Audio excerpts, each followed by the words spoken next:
नमस्कार दोस्तों, कैसे हैं। उम्मीद करते हैं आप स्वस्थ होंगे, अच्छे होंगे। फ्रेंड्स, हम आधुनिक भारत की श्रृंखला स्टार्ट किए हैं, जिसमें से हमारा जो टॉपिक था सिख साम्राज्य था।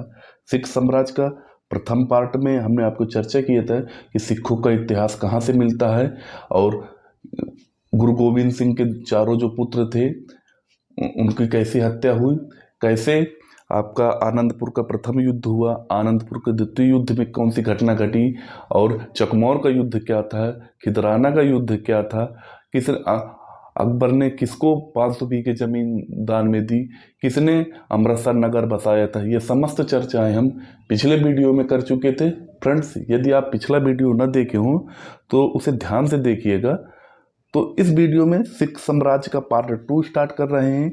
इसके जो चर्चा के बिंदु होंगे होंगे आपका बंदा बहादुर के विषय में जानेंगे। बंदा बहादुर कौन था, किस सिख गुरु का शिष्य था ये, और सरबत खालसा क्या थी, रणजीत सिंह के प्रशासन के विषय में जानकारी करेंगे। अमृतसर की जो संधि थी, संधि प्रथम व द्वितीय, आंग्ल सिख युद्ध क्या था, कौन पराजय हुआ था, इसमें क्या शर्तें रखी गई थी, और कैसे सिख साम्राज्य का अंग्रेजी शासन में विलय हो गया।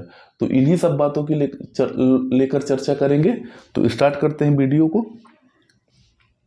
बात करते हैं बंदा बहादुर के विषय में। यह जम्मू का रहने वाला था।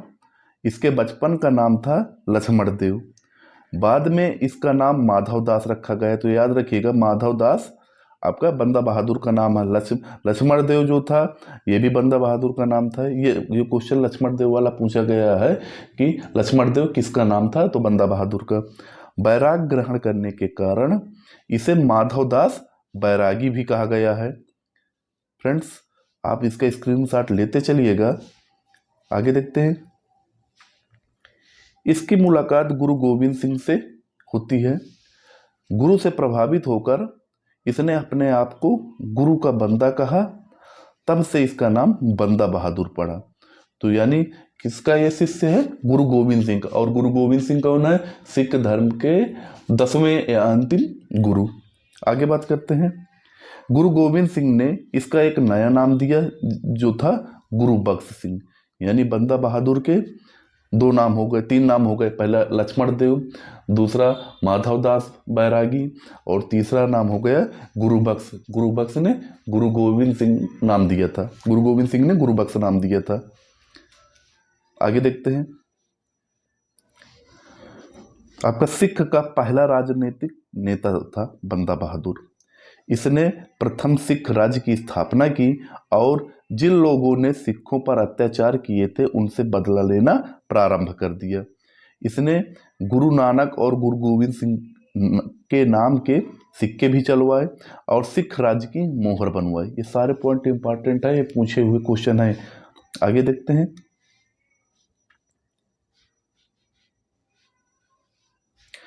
1706 में गुरुदासपुर के पास युद्ध चल रहा था। वहीं इसे घेर लिया जाता है, जहां पर इसने अपने आप को आत्मसमर्पण करता है और फर्रुख सियर इसे दिल्ली में हत्या करा देता है मृत्युदंड देकर। और बंदा बहादुर की मृत्यु के बाद इंपॉर्टेंट पॉइंट ये है, बंदा बहादुर की मृत्यु के बाद सिखों में सरबत खालसा एवं गुरुमत्ता प्रथा चली। अब देखते हैं सरबत खालसा क्या होती है और गुरुमत्ता प्रथा क्या होती है। देखिए, वर्ष में 2 बार बैसाखी तथा दीपावली के दिन सिख समुदाय के लोग एकत्रित होते हैं और कुछ निर्णय लेते हैं। जब एकत्रित होते हैं तो उसी को सरबत खालसा कहते हैं और जो निर्णय आता है उसे गुरुमत्ता कहा जाता है। देखिए, पहला राजनीतिक था। फ्रेंड्स, एक बार और पीछे की बात कर लेते हैं। पहला राजनीतिक नेता जो था बंदा बहादुर था। इसने छोटे छोटे सिख राज्यों की स्थापना किया था। अब इसके मृत्यु के बाद सरबत खालसा और आपका गुरुमत्ता चलने लगा। सरबत खालसा के विषय में हमने अभी बताया।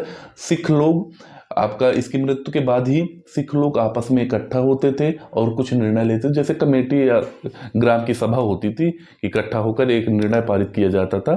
तो इसी तरह इसमें भी था कि जब इकट्ठा होते थे उसे सरबत कहते थे और जो निर्णय आता था उसे गुरुमत्ता कहा जाता था। आगे देखते हैं।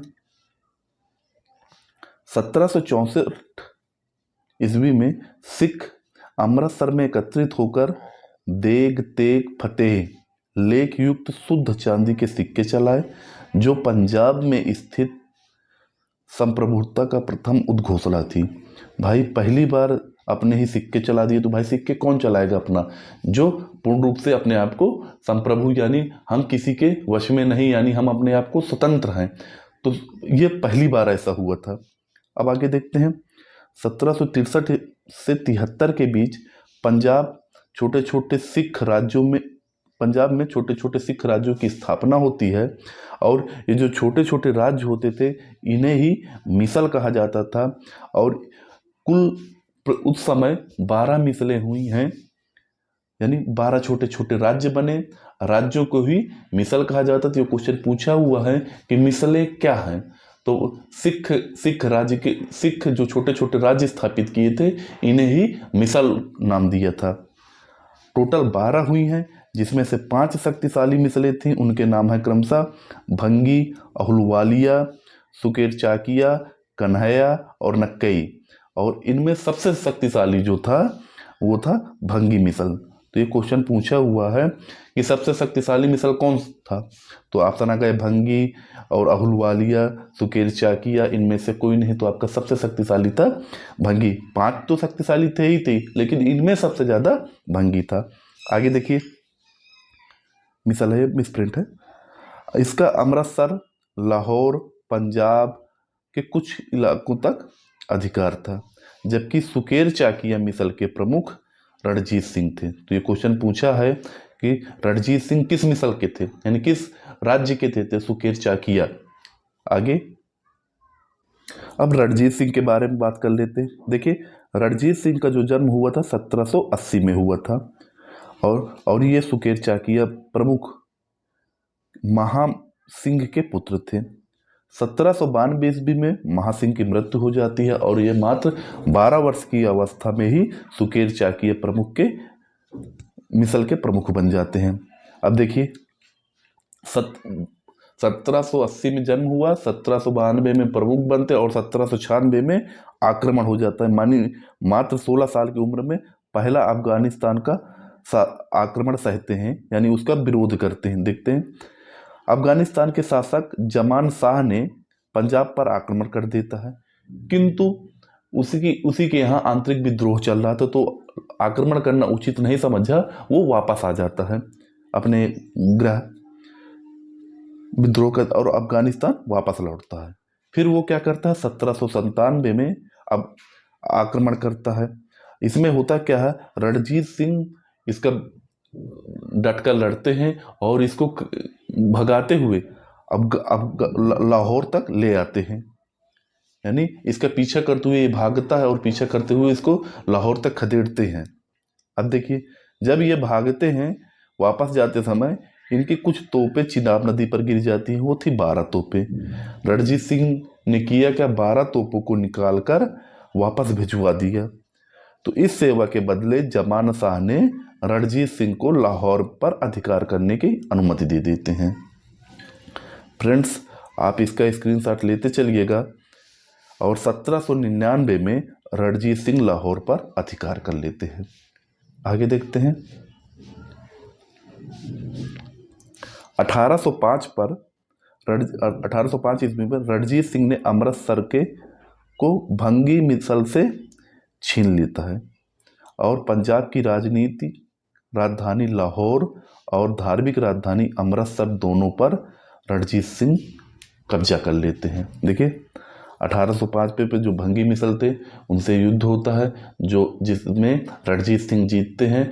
अब लाहौर तो पहले से हो गई थी, 1799 में मिल गया था इनको, तो उसे आपका हो गई राजनीतिक राजधानी, और जो धार्मिक राजधानी वो हो गई आपकी अमृतसर।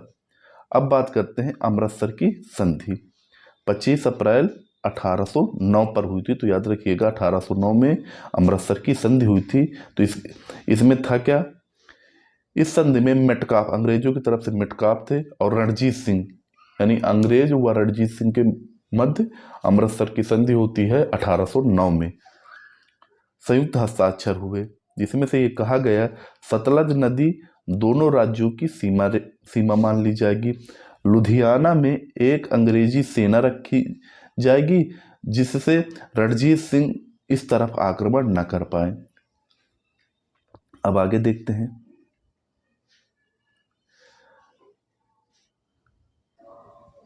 रणजीत सिंह के बाद पंजाब में राजनीतिक अस्थिरता आ जाती है। इनका उत्तराधिकारी इनका पुत्र खड़क सिंह बनता है। खड़क सिंह के प्रशासन में इसके वजीर ध्यान सिंह का प्रमुख हाथ होता है, यानी रणजीत सिंह के बाद खड़क सिंह बनते हैं। खड़क सिंह की मृत्यु के बाद उसके पुत्र की भी मृत्यु हो जाती है। अब उत्तराधिकार को लेकर युद्ध होता। देखिए, खड़क सिंह की विधवा चांद कौर और रणजीत सिंह के जो दूसरा पुत्र थे शेर सिंह के मध्य संघर्ष होता है और 1840 में शेर सिंह राजा बनता है। यानी रणजीत सिंह के दो पुत्र थे जिसमें से उन्होंने अपने खड़क सिंह को उत्तराधिकारी घोषित किया था। अब खड़क सिंह की मृत्यु हो जाती है, साथ में उसका जो लड़का था उसकी भी मृत्यु हो जाती है। तो अब बची खड़क सिंह की विधवा और रणजीत सिंह के जो दूसरा पुत्र था उनके मध्य युद्ध होते हैं, यानी संघर्ष होता है और अंततः जीतता है 1840 में शेर सिंह और शेर सिंह गद्दी पर बैठता है। तो अब बात करते हैं आगे फ्रेंड्स, प्रथम आंग्ल सिख युद्ध की। इनकी डेट पूछी जाती है तो याद रखिएगा, प्रथम आंग्ल सिख युद्ध